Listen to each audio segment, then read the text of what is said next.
सम्मान समारोह CM doctor Mohan Yadav इस वक्त यहां पर मौजूद हैं और 426वीं रैंक हासिल की। देश का दिल मध्य प्रदेश, और देश का दिल मध्य प्रदेश है तो उसकी धड़कनों से देश को चलते होने की आदत होना चाहिए। ये हमारे लिए सौभाग्य की बात।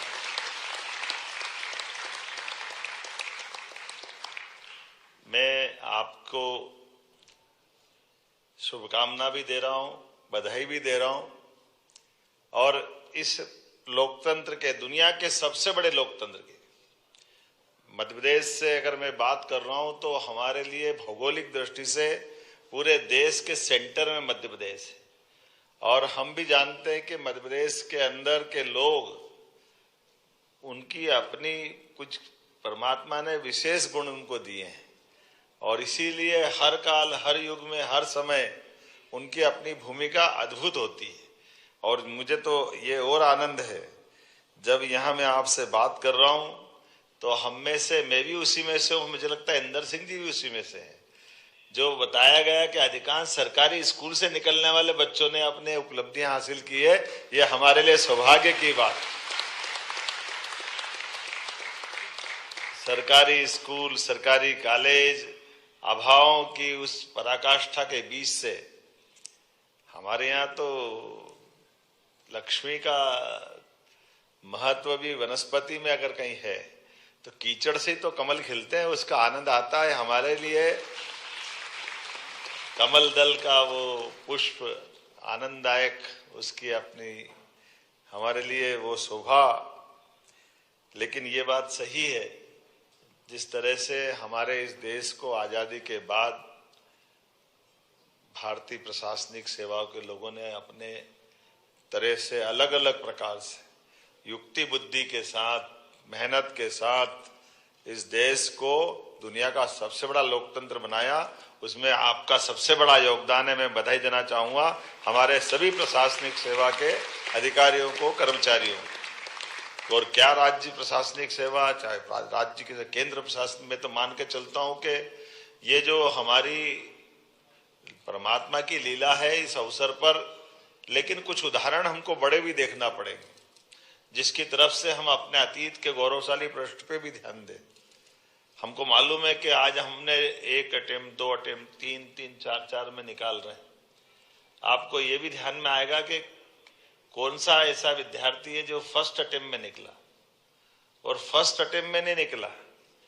फर्स्ट अटेम्प्ट में भी उस समय जब अंग्रेजों के लिए, उस समय के भारत में अफगानिस्तान, पाकिस्तान, बांग्लादेश, श्रीलंका, भूटान, ये जो पूरा बेल्ट एक था, उस समय आईसीएस होती थी। और आईसीएस की उस एग्जाम में ये जो घमंड था अंग्रेजों को कि हाँ हम बहुत बुद्धिमान हैं, हमारे खून में कुछ विशेष गुण है, पता नहीं ये क्यों बीमारी हो जाती किसी किसी की, लेकिन हो जाता अहंकार। उनने अपने युक्ति बुद्धि से जब राज्य बना लिया, वो भूल गए कि ये सत्ता, सुख, राज्य, अधिकार, इसके आगे भी कुछ है। और भारत तो देने का सुख मानने वाली ये संस्कृति का भारत है, जो यहाँ पर अतीत के काल से सब कुछ लेने का नहीं, जियो और जीने दो का भाव रखने वाला भारत है। हमारे लिए सौभाग्य की बात है इस भारत के अंदर अतीत के काल से जड़ों के अंदर जो संस्कार डले। आईसीएस की वो एग्जाम नेताजी सुभाष चंद्र बोस ने पास की थी,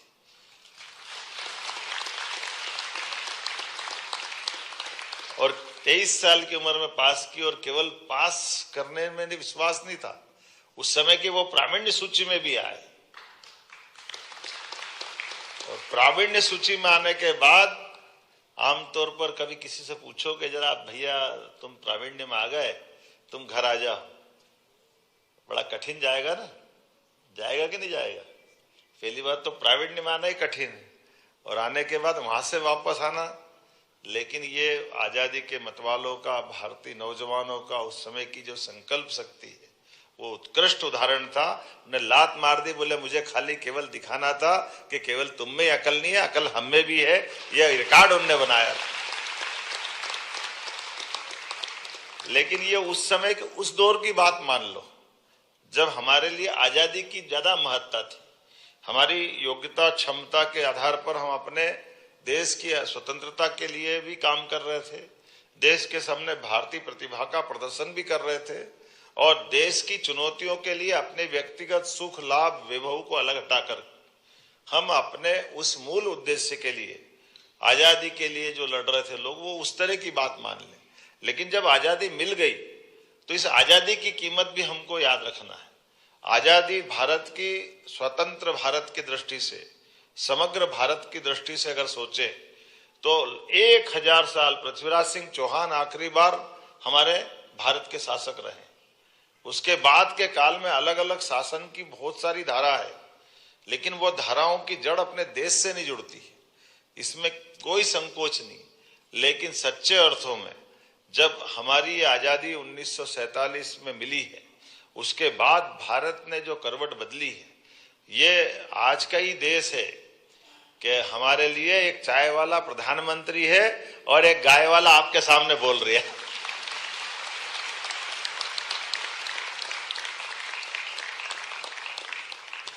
ये लोकतंत्र की खूबसूरती भी है, ये आनंद भी है।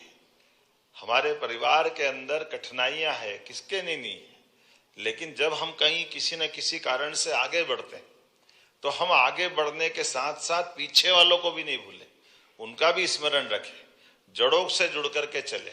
अपने सुख वैभव आनंद की तो कौन कल्पना नहीं करता है, लेकिन हमारे सुख आनंद वैभव के पीछे हमारी जवाबदारी हमको बुलाती है। कई उदाहरण भरे पड़े हैं, मैं 2 उदाहरण देना चाहूंगा अतीत के काल के। एक काल 2000 साल पहले का विक्रमादित्य काल का है। विक्रमादित्य के काल में शकों ने पूरे, उस समय का भारत तो आर्यावर्त था, हिंदू कुश के आगे तक का भारत माना जाता था, और ऐसे में पूरा भारत शकों के आक्रमण के बाद गुलाम हो गया। और उस गुलामी के दौर में भारत को मुक्त कराने का विक्रमादित्य ने 11 साल की उम्र से अभियान चलाया। 16 साल 5 साल में पूरा देश मुक्त करा दिया। लेकिन मुक्त कराने के बाद उस काल के क्रम में घटनाक्रम ये भी घटा कि शकों की राजकुमारी से विक्रमादित्य का विवाह भी हो गया। अब विवाह होने से दाम्पत्य जीवन में विक्रमादित्य अपनी धर्मपत्नी के साथ जब पूरे इस भूभाग से शकों को हटा करके अपनी सत्ता को स्थापित करते हुए जब वो अपने दरबार में बैठते हैं तो उस समय के उस भारत के 3 बड़े बड़े टुकड़े मान लें। एक में हमारा मालवा उज्जैनी से शासन चलता था, एक मथुरा से उधर वाला पूरा हमारा पंजाब से लेकर आगे तक का हिस्सा था, एक अफगान के पास का पूरा हिस्सा था जो ईरान से लगा करके पूरे क्षेत्र में, तीनों जगह उस राजकुमारी के भाई शासन कर रहे थे और उनको हरा करके सत्ता वापस विक्रमादित्य ने हस्तगत की। ऐसे में जब सत्ता हस्तगत की और बंदी बना करके जब उनके दरबार में लाया गया और ये कहा गया कि इनके लिए महाराज आप न्याय करिए। उनके साले थे तीनों विक्रमादित्य, और विक्रमादित्य के साले तीनों खड़े सामने और उनको सजा सुनाने के लिए, जैसा कि महामंत्री ने विस्तार से अपनी भाषा में, वकील ने अपनी बात कर दी, लेकिन जब उनने विस्तार से कहा तो पत्नी आ गई दरबार में। उन्होंने कहा ये इनको माफ कर दो, इनको सजा ऐसी दे दो चाहे जेल में डाल दो, लेकिन इनकी जान बख्श दो। अब विक्रमादित्य तो न्याय के लिए जाने जाते हैं। विक्रमादित्य ने कहा कि मैं अपने देश के अंदर शासन के सुशासन के लिए जाना जाता हूं और मेरे भले ही ये साले हों, लेकिन देश के ऊपर आक्रमण करने वाले आक्रांता हैं, इसलिए आक्रांताओं का एक एक सांस का हिसाब भी देश रख रहा है। इनको कुछ समय भी जिंदा रहना, ये मैं देश के साथ न्याय नहीं करूंगा। उसी समय तीनों सालों को हाथी के पैरों से तलाकर उनको दबाकर उनको उनका प्राणांत करा दिया। ये हमारा विक्रमादित्य का वो न्याय आज भी इस बात के लिए गौरवान्वित करता है कि शासन के सूत्र संभालने के बाद सत्ता की व्यवस्थाओं से जुड़े हुए लोगों को अपना किस प्रकार का चरित्र रखना चाहिए। इसलिए विक्रमादित्य को न्याय के लिए भी जाना जाता। दुनिया उसको जीते जी भगवान राम के समान मानती है। यह अतीत का गौरवशाली पृष्ठ। एक पृष्ठ और बताता हूं, वो ज्यादा पुराना नहीं, कल ही हम अहिल्या माता के कार्यक्रम करके आए। अहिल्या महारानी के भी जीवन में यही पक्ष था। वैसे तो उदाहरण बहुत है उनके, लेकिन 2 उदाहरण केवल दूंगा। एक उदाहरण, उनके पति जरा उनकी अपने बाकी कारण से उनके सास ससुर ने सत्ता की व्यवस्था की सूत्र अहिल्या माता को दिए थे कि अहिल्या माता ये संभाले, लेकिन पति उनके थे, फिर भी एक तरह से सत्ता के सारे सूत्र शासन व्यवस्था के अहिल्या महारानी को दिए। और ऐसे में वो एक मुहिम पे जाते हैं, अर्थात युद्ध के लिए जाते हैं, पड़ोस के कुछ राज्यों में जाके कब्जा करके आते हैं, धन लेकर के आते हैं, अपने पास वो धन ला करके अपने कक्ष में रख लेते हैं। अहिल्या को मालूम पड़ता है, तो इसी बीच वो खंडेराव कहीं जाते, खंडेराव उनके पति का नाम, वो सारा धन उठा के सरकारी कोष में जमा करवा देते, खजाने में जमा करवा देते।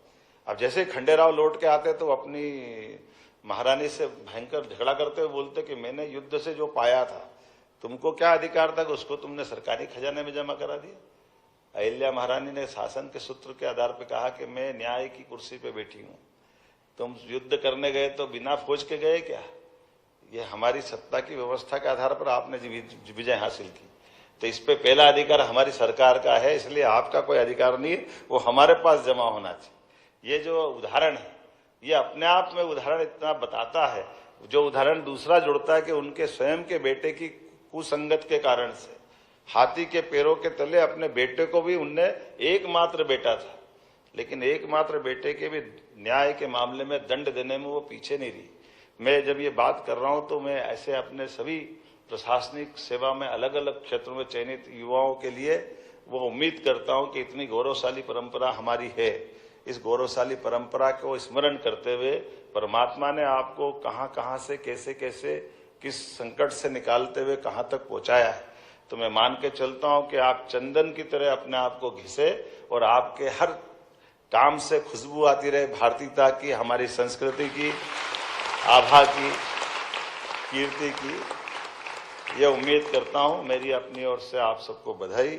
और आप, मैं मान के चलता हूं, कार्य में कार्यकुशल बने, व्यवहार में निपुण बने और समर्पण में बेमिसाल बने। ये शुभकामना। बहुत बहुत धन्यवाद। बहुत बहुत धन्यवाद माननीय मुख्यमंत्री जी। आपने प्रतीकों के माध्यम से बहुत बड़ा संदेश इन सभी सिलेक्टेड कैंडिडेट्स को दिया है। आपका विनम्र आभार। आपके प्रति और यहां उपस्थित सबके प्रति, हमसे वर्चुअली जुड़े हुए लाखों लोगों के प्रति आभार के 2 शब्द कहने के लिए आदर के साथ आमंत्रित हैं आयुक्त उच्च शिक्षा मध्य प्रदेश श्री निशांत परवड़े जी। आज के हमारे इस कार्यक्रम के मुख्य अतिथि हमारे प्रदेश के यशस्वी मुख्यमंत्री डॉक्टर मोहन यादव साहब का मैं हृदय से आभार प्रकट करना चाहूंगा कि वे अपने अति व्यस्त समय से समय चुरा के हमारे इस कार्यक्रम में शरीक हुए और न सिर्फ सिविल सेवा में चयनित अभ्यर्थियों का उन्होंने उत्साहवर्धन किया, बल्कि आज लाइव टेलीकास्ट के माध्यम से मध्य प्रदेश के उच्च शिक्षा विभाग अंतर्गत समस्त शासकीय एवं अशासकीय महाविद्यालयों के लगभग 15 लाख से ऊपर बच्चों पर जो हम लाइव टेलीकास्ट कर रहे हैं उसके माध्यम से उनका उत्साहवर्धन किया। माननीय, मैं आपके समय के लिए आपको हृदय से अपना आभार व्यक्त करता हूं। हमारे विभाग के माननीय मंत्री श्री इंदर सिंह परमार साहब का भी मैं दिल से धन्यवाद देना चाहूंगा कि उन्होंने अपने समय चुरा के हमको यहाँ पर आके अपने आशीर्वचन दिए। हमारे विभाग के अतिरिक्त मुख्य सचिव कुशल प्रशासनिक अधिकारी जिन्होंने बहुत माइक्रो लेवल पे इस पूरे कार्यक्रम की नियोजन किया, हमें हमेशा मार्गदर्शन दिया, उनका हृदय से आभार। हिंदी ग्रंथ अकादमी के डॉक्टर अशोक कड़ेल साहब का मैं आभार व्यक्त करता हूं कि वे हमारे बहुत एक ही आग्रह पे बहुत सहजता से उन्होंने इस कार्यक्रम में आने का हमको जो है वो सौभाग्य दिया। आपकी उपस्थिति से हमारे इस कार्यक्रम की गरिमा बढ़ी। मैं कार्यक्रम में उपस्थित हमारे यूपीएससी से चयनित समस्त अभ्यर्थी और उनके माता पिता का भी दिल से आभार व्यक्त करता हूं कि वे आए और उनके माध्यम से हमारे प्रदेश के बाकी अन्य बच्चों को एक लैंप पोस्ट की तरह